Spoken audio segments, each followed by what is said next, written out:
No, you could do this layout. It was like, I hit the button.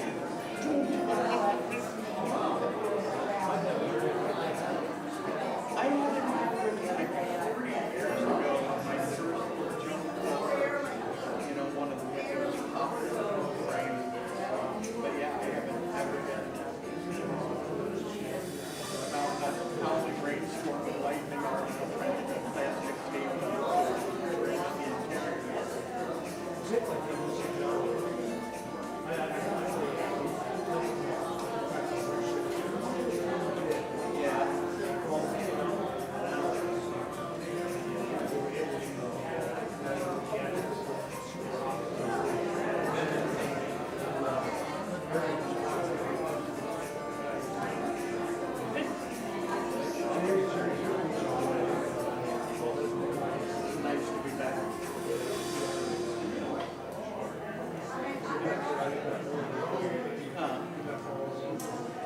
I'm back all of July, and then Will's back like the second week of August. Yeah, and we're slightly off because of conferences and we both have to do something new. But he'll do the last 4 weeks of August off.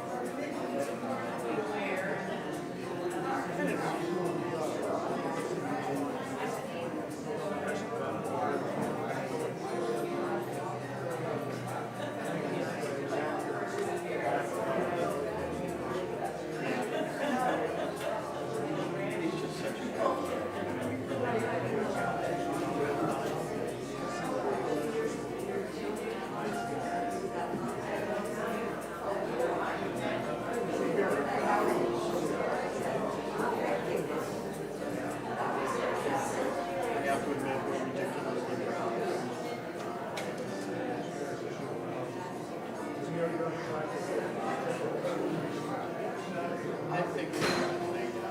I can't say that for certain, but we have big decisions we have to make here about capital campaign, and whatever we do is going to put my stamp on it. I want it there. My guidance is going to change.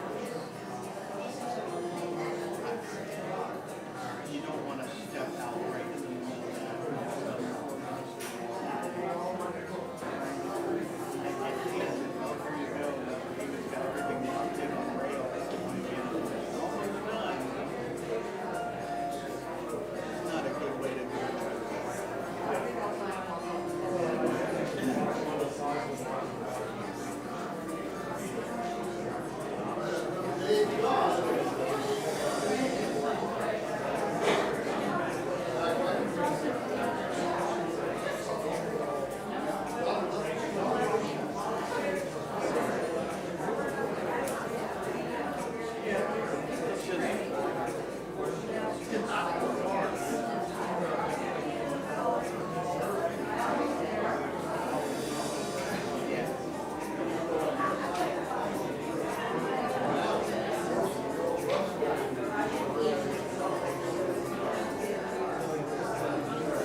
that's a rousing start to the morning.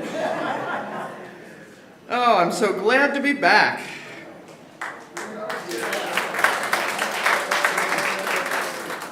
All right, things you should know this week.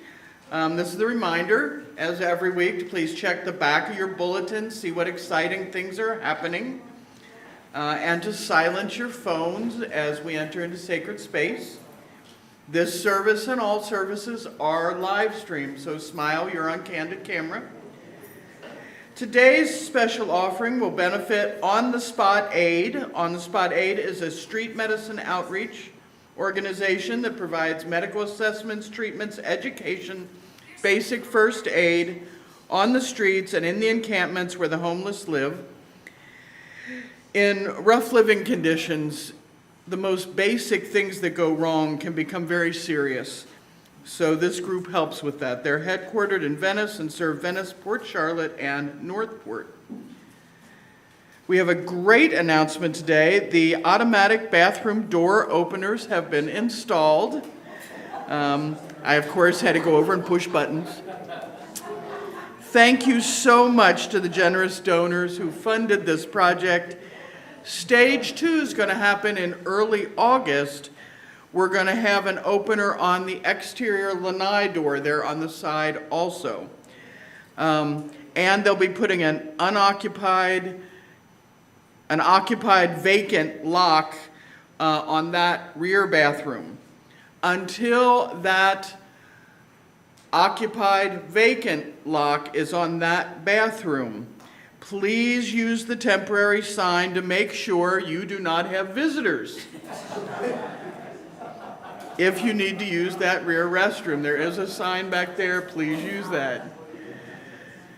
And Anna gave me a good one here. Postcard writing to voters is after the service today. Is that here in this building, Anna? No, at Waters Hall. It is at Waters Hall?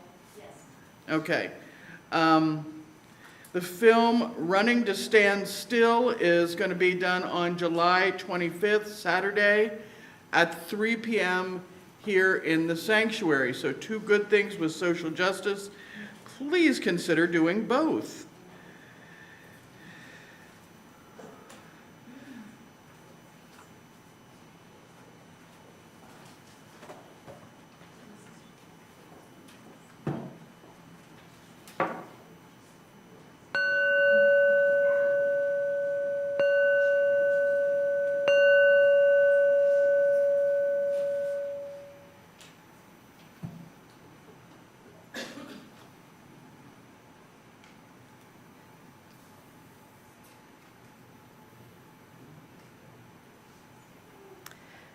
We light this chalice in a world that does not always explain itself. In the face of silence, we choose to speak love.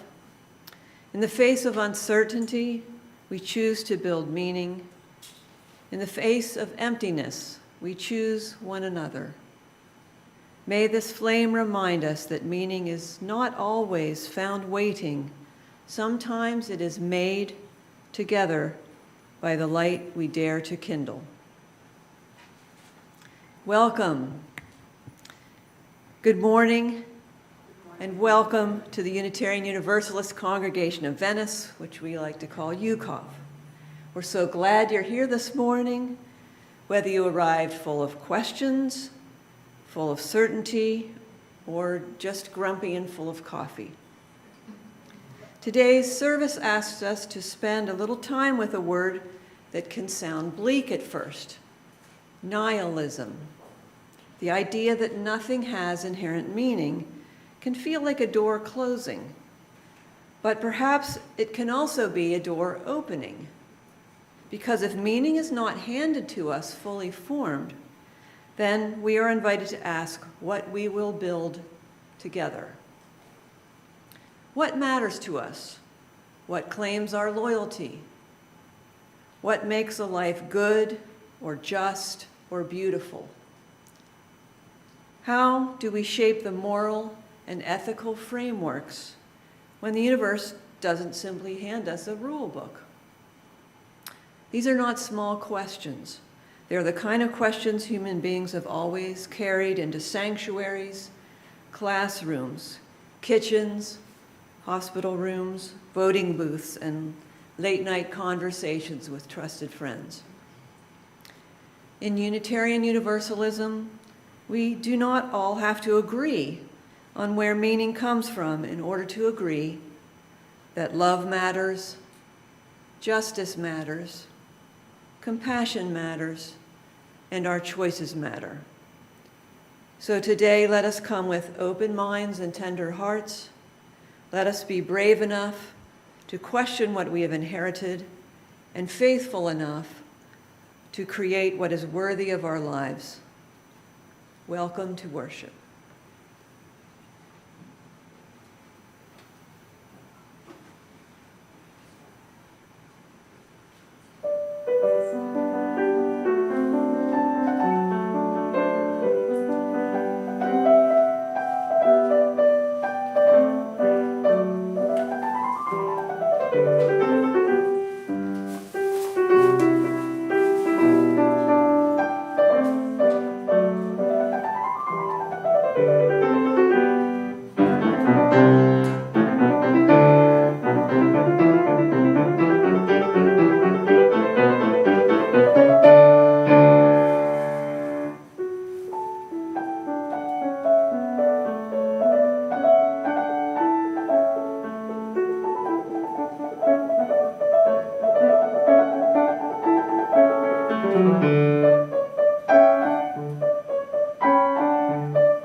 Well, good morning, beloved friends.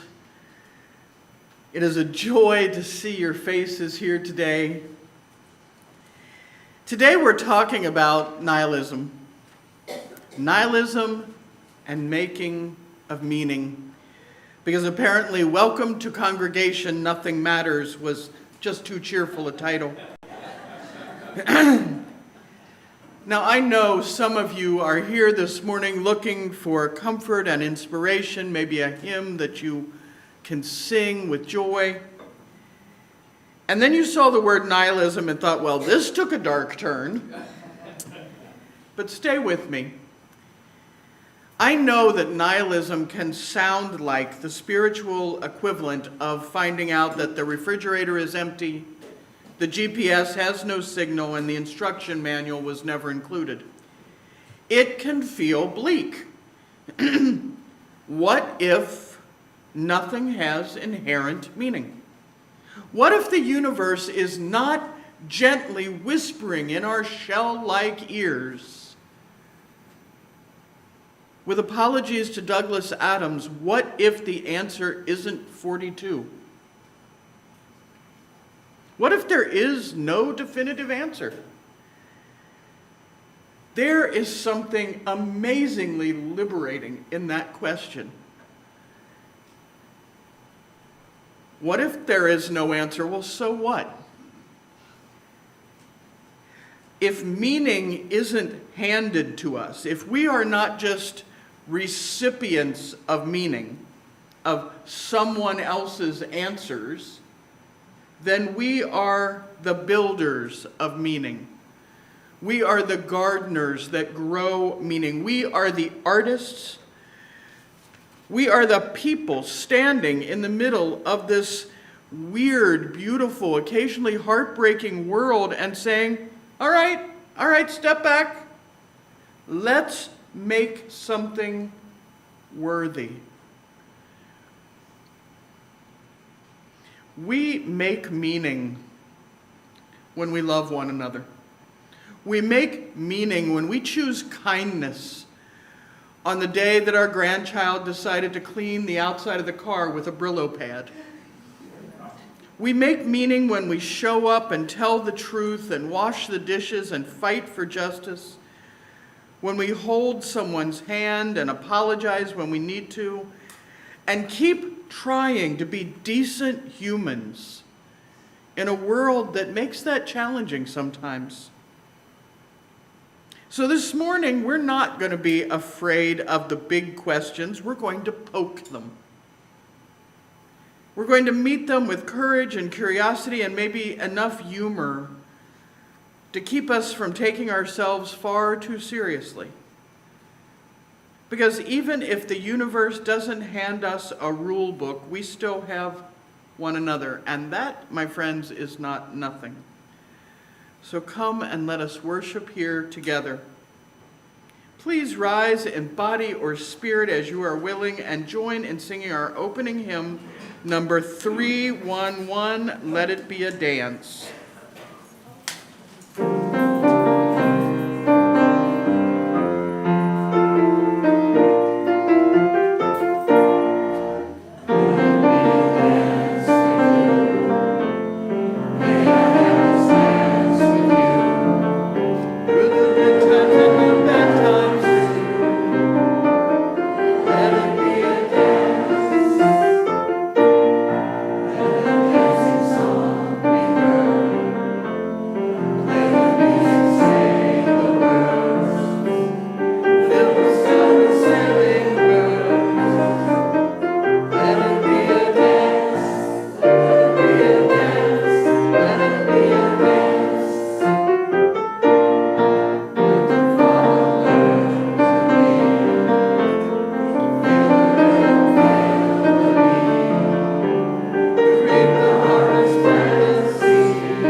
This is the time in our service when we do our offering, and we always do it with a joke. Giving should never hurt, so I want to give you something to look forward to. Every Friday night after work, Bob, a staunch UU, would fire up his outdoor grill and cook a delicious steak. All of Bob's neighbors were Catholic, and unfortunately for them, their elderly priest insisted that they were still forbidden from eating meat on Friday. The delicious aroma from the grilled steaks was causing such a problem for the neighbors, they finally talked to their priest, and the priest came to visit Bob and suggested that he become Catholic. Bob thought about it for a minute, and he thought, well, this could be interesting. I might learn something. What the heck? Let's try it. After classes and study, he finally attended Mass, got baptized. He received communion. The priest sprinkled holy water over him and said, you were born a UU and you were raised a UU, but now you are a Catholic. Bob nodded and smiled. His neighbors were very relieved until Friday night arrived. And the wonderful aroma of grilled steak filled the neighborhood. The priest was called immediately by the neighbors, and he rushed into Bob's yard, prepared to give him a severe scolding. But when he got there, he stopped and watched in amazement. There stood Bob, clutching a small bottle of holy water, which he carefully sprinkled over the grilling meat as he chanted, you were born a cow, and you were raised a cow, but now you are a catfish.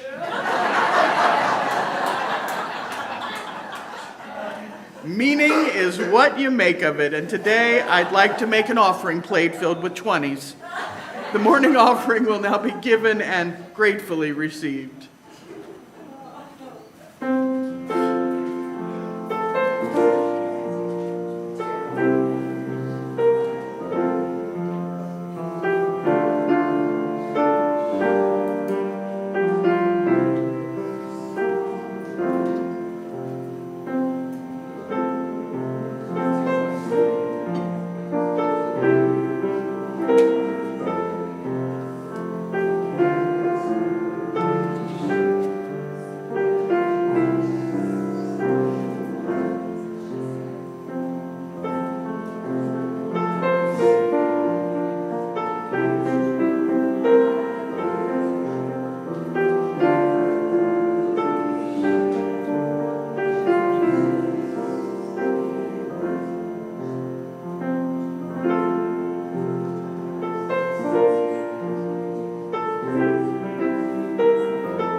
Thank you so much for these gifts and for everything you do for the life and the work of your community.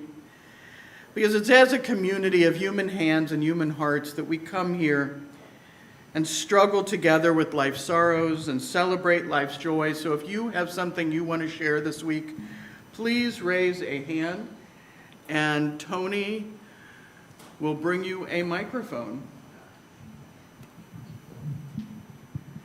Good morning, I'm Marty Wilmer. Last Sunday, just as the Joys and Concerns ended, I got a text that an extremely great friend passed away. I met Nick at the UU congregation in Westbrook, Maine in 1992. He was an immigrant Greek, very proud, came as a child. Married another one of my best friends. He was a potter. He protested up until like 2 months ago. He was a great husband and father. He was into gardening, and he loved to make breakfast towards the end when he was diagnosed with Lewy body dementia. He would get up and make breakfast whenever he was up, which was often 2 or 3 in the morning. And it would still be waiting for his wife at 8. and I will miss him dearly.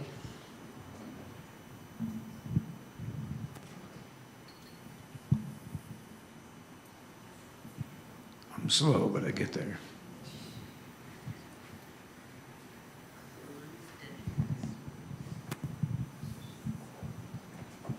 Good morning. My joy is that the summer dining experience started last month. We had a great turnout and a great time. The next one is July 28th at Cafe Venice. Sign-up sheet is on the lanai. I hope to see as many of you as possibly can join us.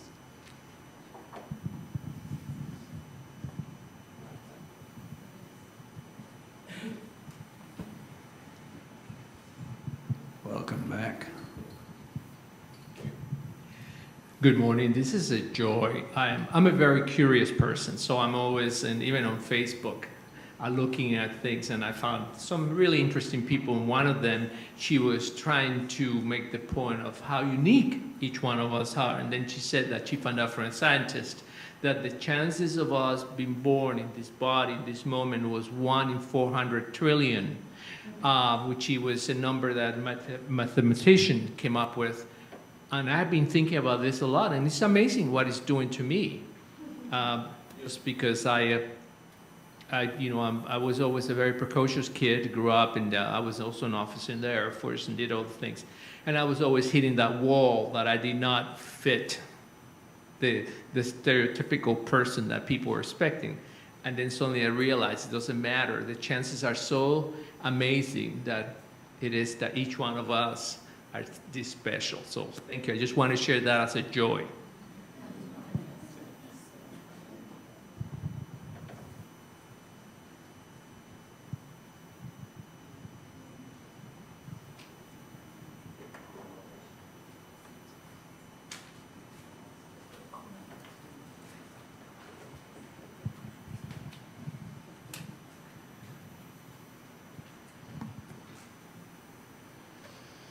And we had both a sorrow and a joy yesterday. Nancy's beloved friend Janet's memorial service was yesterday, and we attended by Zoom.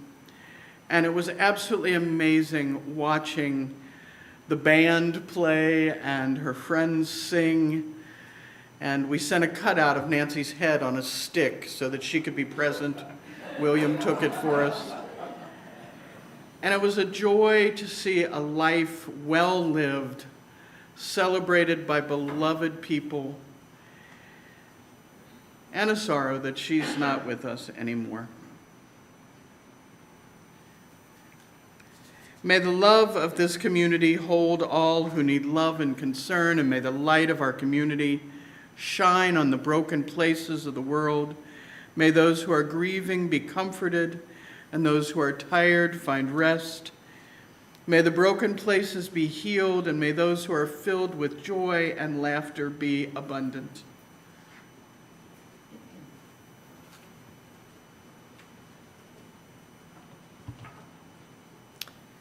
Our first reading is Invictus by William Ernest Henley. Out of the night that covers me, black as the pit from pole to pole, I thank whatever gods may be for my unconquerable soul. In the fell clutch of circumstance, I have not winced nor cried aloud. Under the bludgeonings of chance, my head is bloody, but unbowed. Beyond this place of wrath and tears looms but the horror of the shade, and yet the menace of the years finds and shall find me unafraid. It matters not how straight the gate, how charged with punishments the scroll. I am the master of my fate. I am the captain of my soul. Our meditation is words by Philip K. Dick. Award-winning science fiction writer Philip K. Dick came to believe that existence is based on internal human perception, which does not necessarily correspond to external reality. He wrote, "I don't believe that the universe exists. I believe that the only thing that exists is God, and He is more than the universe. The universe is an extension of God into time and space. That's the premise I start with from in my work, that so-called reality is a mass delusion that we've all been required to believe for reasons totally obscure. With these words in mind, please join me in a moment of thought, meditation, or prayer.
This reading is Words from Man's Search for Meaning by Viktor E. Frankl.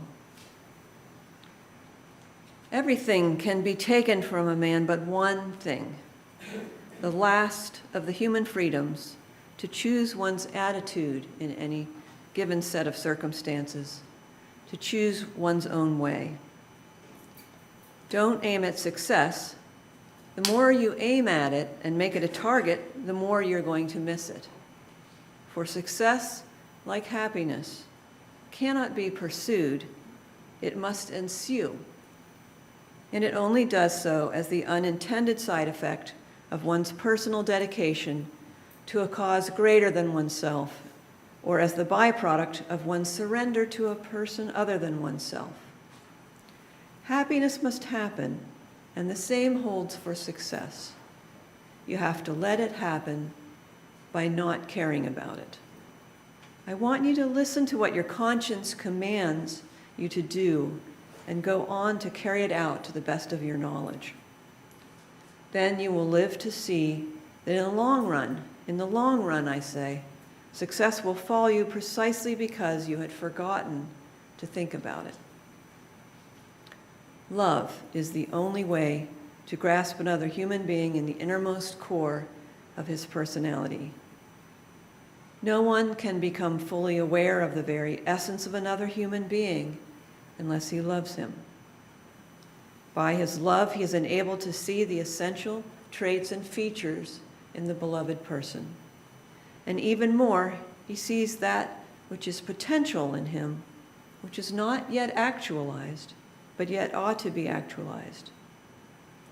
Furthermore, by his love, the loving person enables the beloved person to actualize those potentialities by making him aware of what he can be and of what he should become.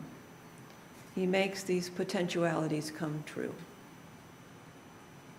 It did not really matter what we expected from life, but rather what life expected from us. We needed to stop asking about the meaning of life and instead to think of ourselves as those who are being questioned by life, daily and hourly. Our answer must consist not in talk and meditation, but in right action and right conduct. Life ultimately means taking the responsibility to find the right answer to its problems and to fulfill the tasks which it constantly sets for each individual. Now, please join me in rising in body or spirit and join in singing 348, Guide My Feet.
On a list of things you don't want to say from the pulpit, welcome to the service, everything is meaningless, is probably near the top. That is not how congregations advertise themselves. We put things out on signs that say things like, all are welcome, or love is our doctrine, join us this Sunday. We don't put up signs that say, what if nothing matters? Although, to be fair, if we did that, some people would come just to see what happened. Nihilism is one of those words that sounds like it should come with a Werner Herzog quote, a black turtleneck, a strong cup of coffee, and a persons staring out the window saying, "What's the point?" And for those of you who don't know Herzog, by the way, one of his happier quotes is, "Do you not then hear this horrible scream all around you that people call silence?" He's not a happy man. Nihilism has a reputation. It's not a party theme that you want to have for your birthday party. And yet here we are. We're here because nihilism asks a question that is not actually ridiculous. It may sound bleak at first, but the question underneath is one many of us have asked at some point in our lives. What if the universe doesn't come with an instruction manual? A lot of you asked that question when you walked away from other religions, who handed you a book and whose minister, priest, or rabbi told you, "Here is a position." What if there is no giant cosmic customer service where we take a number and we say, "Excuse me, I seem to be having a problem with things like grief and injustice and mortality and the general absurdity of being alive. Can I speak to a manager or somebody who can tell me what it's all about?" And what if, after all that not knowing, we still have to get up in the morning? We have to feed the cat and pay the electric bill and love our people and vote our values, do the laundry and figure out what we're having for dinner. This is where philosophy gets real. It's one thing to talk about meaning in the abstract. It's another thing to talk about meaning when you're standing in the grocery store at 5:30 in the evening, holding a bag of spinach, wondering absently if anything really matters, and trying to think through the rest of your shopping list. This is the actual human condition. Grand existential questions interrupted by reality. The need to buy paper towels doesn't wait, it's there. The need to figure out what you're eating, or why the toilet keeps running, or why the kids are doing the things the kids do. That doesn't go away because you're pondering a deep question. This is the human condition. Meaninglessness and the profound are completely intertwined. Nihilism, in its simplest form, suggests that, yes, life has no inherent meaning. There's no rule book. That doesn't mean that life is bad. It doesn't mean we should give up. It doesn't mean we should collapse. It doesn't mean that the universe doesn't know what it's doing. It just means it doesn't arrive pre-labeled. There may not be one obvious built-in universal meaning that every person can recognize and agree upon. And again, some churches say, forget that. I can tell you the meaning, and here what it is exactly, and here's the book where you can read it. There are traditions with very clear answers and rules and expectations and rewards and punishments if you don't believe. We are not one of those traditions. Unitarian Universalists, being who we are, tend to respond to all that by saying, "That's nice. Have you formed a committee to study it, and where's the empirical evidence?" We are not people who like easy answers about big questions. We're a people of better questions, longer meetings, and conversations that start with, "I have just one thought," which you know is a lie. You have 27 thoughts, and they're all fighting for first place. Our tradition doesn't require us to believe the same thing about whether or not there is a divine being or a soul or a heaven or scripture or prayer or what happens when you die. And yes, this can be both beautiful and extremely inconvenient. if no one hands us a framework and says, here it is, here's the meaning, then we have work to do. We have to ask, what do I value? What do I really value? Not what am I supposed to, but what do I really value? What kind of person do I want to be, and what kind of world do I want to create? What do I owe other people? And what am I willing to stand up for, to change? What matters enough to me that I will organize my life around it? These are not light questions. These are life-shaping questions. And this is where nihilism becomes fascinating, because at first glance it does seem to say nothing has meaning. But when we keep sitting with it, it asks, all right then, what meaning will you make? Yes, you personally. If meaning is not handed down complete and laminated, then perhaps, just perhaps, it is something we create and discover and test and revise and live into. Perhaps meaning is less like finding a hidden treasure and more like making soup. You start with what you have. You add what nourishes, you taste as you go, and sometimes you realize, well, this needs a little more salt. Sometimes somebody dumps in too many hot peppers and you have to be gracious. Somehow you manage to feed everybody anyway because meaning has been made. That is a less grand idea than the heavens opening and trumpets sounding and burning bushes happening. It's less grand than biblically accurate angels shouting, "Be not afraid." But it is also more deeply human and more real. You think about the things that give your life meaning.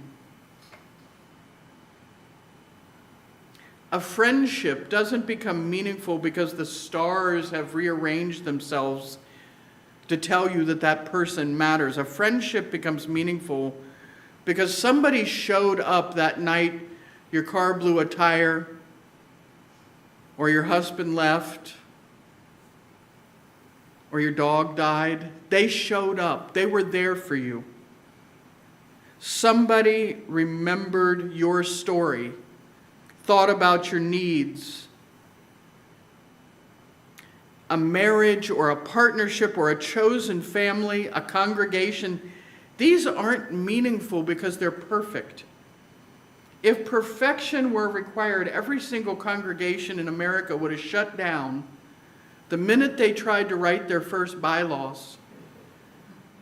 Humans are not good at perfection.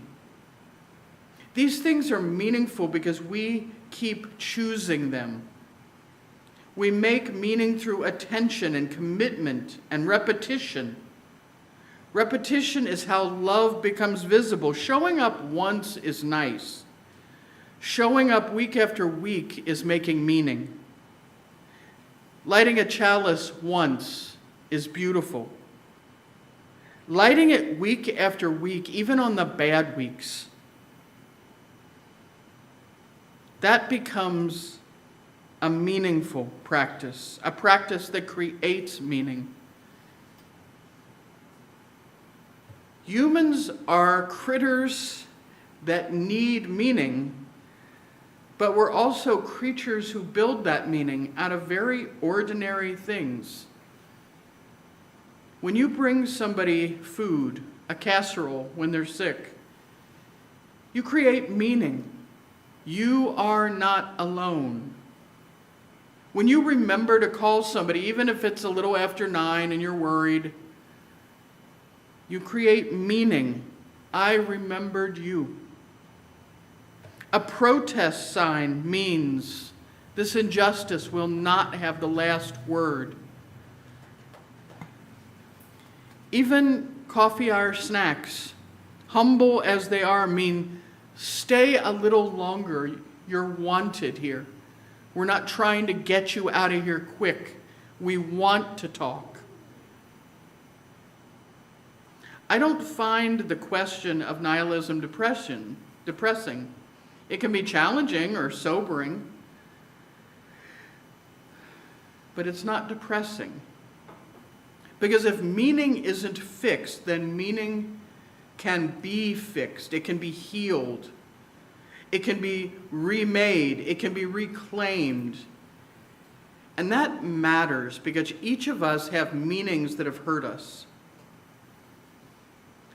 Some people were taught that their worth depended on obedience or that their bodies were shameful. Some people were taught that doubt is dangerous and that love had to fit into very tiny, narrow lines. Some of us got taught that suffering is always deserved or that success must mean you're right. Some learned that being nice mattered more than being just.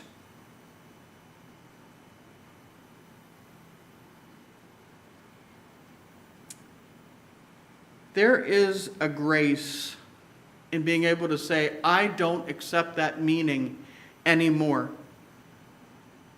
I will not make myself smaller to fit your meaning making.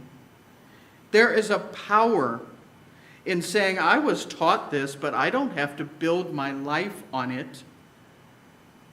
Holiness comes when you say, I'm going to choose a better framework. I'm going to choose one that honors dignity and makes room for compassion and asks me to be accountable without telling me to be ashamed of being human and the mistakes humans make. This is where nihilism and UUism can have a really good conversation. Because nihilism says maybe the old meanings are not inherent. And UUism says good. Then let's look at them. Let's tear them up and reshape them. Nihilism says maybe the universe does not hand you morality fully formed. And we say back, then let us build moral lives with reason and compassion and experience and humility and love and not the fear of some divine being that's going to smite us if we screw it up. Nihilism says maybe there isn't a cosmic rule book, and UUism says fine. But we are going to make rules for ourselves that let us work together in harmony. We don't need to believe that morality is simple in order to believe that morality matters. In fact, we have to give up on the idea that it's simple.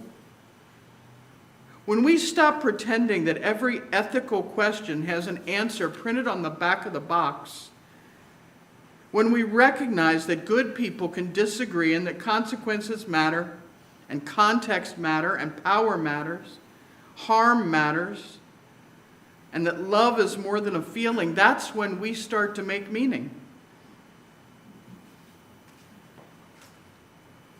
And creating meaning doesn't mean that we just make up whatever we like. That's important.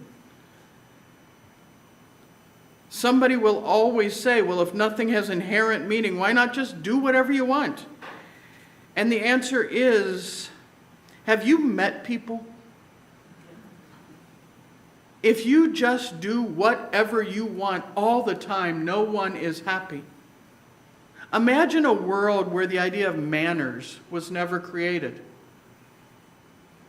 Most people don't like to get hit with flying chunks of food or to shake hands with someone whose hands are covered in meat grease.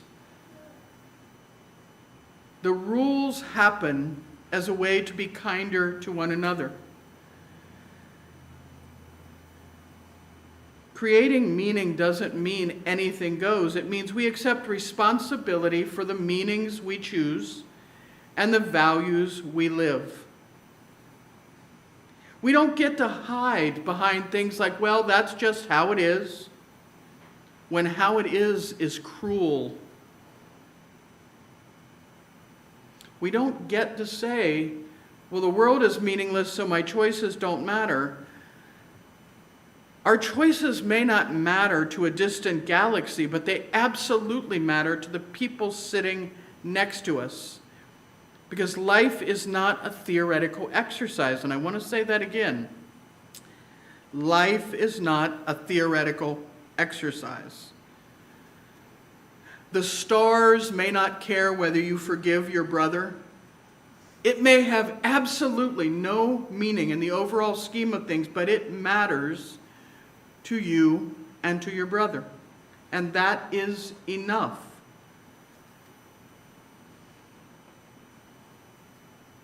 May not be enough for those of us who want everything wrapped up in paper and hand delivered, but that isn't typically who we are.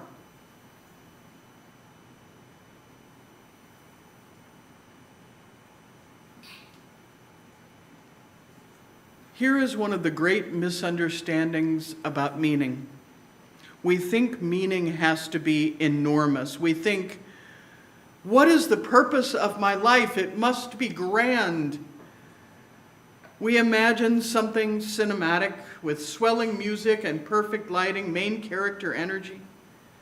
Meaning must be obvious and dramatic and impressive, but it's not true. Not generally. Meaning is built in small, repeated acts. Be kind to the cashier.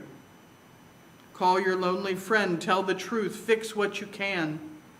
Vote and rest and apologize and learn and feed people. Let yourself be loved. Try again tomorrow when you screw up. That's meaning. It's a good start on meaning. It's more useful than a lot of 400-page treatises on what is true. Religious community exists in large part to make meaning together. Not to force one meaning on everyone, not to pretend we have no doubts or to hand out answers, but to gather people who are willing to ask together what is worthy of us, what is worthy of our time and our attention, our money and our love, and what kind of meaning can we make that is strong enough to hold us when life is hard. Because life will be hard. And for any of you who've ever had someone say, everything happens for a reason. How many people in this room have been told that? Everything happens for a reason. Well, if that is true, what in the name of all that is holy do you do when it is obvious there is no reason? It is random and unfair and cold and horrible and unbearable. And the worst thing in the world someone can say to you is, oh, everything happens for a reason. Or worse, God will not give you more than you can handle. My answer to that I will not say because there's a small child in the room.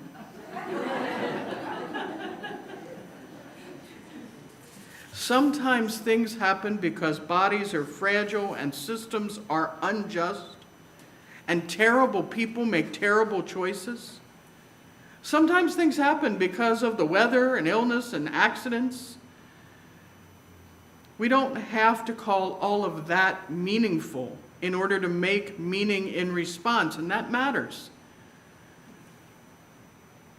My younger sister died when she was 31 years old. Not because everything happens for a reason. She died because she died. And I became a minister in part because of that. I made meaning out of that death. Is it the right meaning? There is no right meaning. We don't have to say that suffering is good. Suffering stinks. We don't have to say that tragedy was meant to be. Tragedies are horrible. Pain is not a gift unless you need it to be a gift, and you make meaning based on that by your choice. We can say that should not have happened and I still choose love. That should not have happened and I still choose repair and courage. I will not let cruelty be the story, because sometimes meaning is what we do next. It's why moral and ethical frameworks matter so much.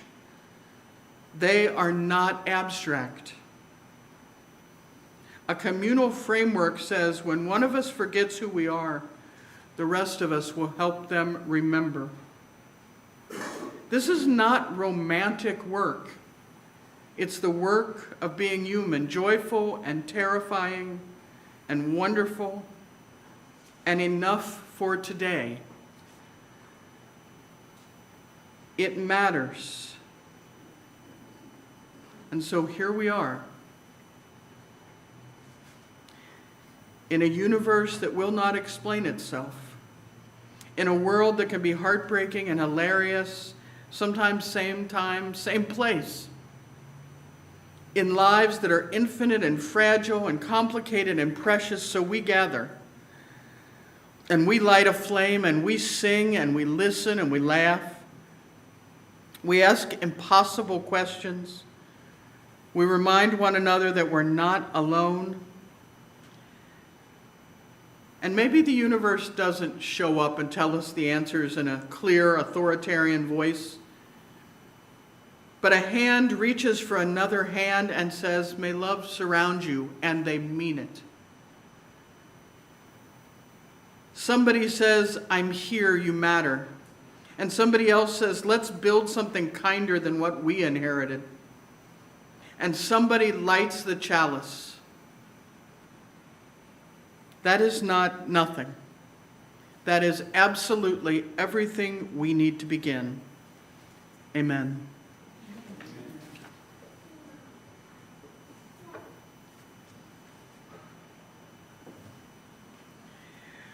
We extinguish this flame, but not the meaning we have kindled. May it go with us in the choices we make and the love we offer and the lives we shape. Please rise in body or spirit as you are willing and join in singing our closing hymn, number 1024 in the Teal hymnal, "When the Spirit Says Do."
Go now into a world that may not hand you easy answers. Go with courage and kindness and with one another, making meaning where you can, choosing love where you will. And when the way is unclear, let your life become one small light by which others may see. Peace, ashe, and may it be so. Thank you.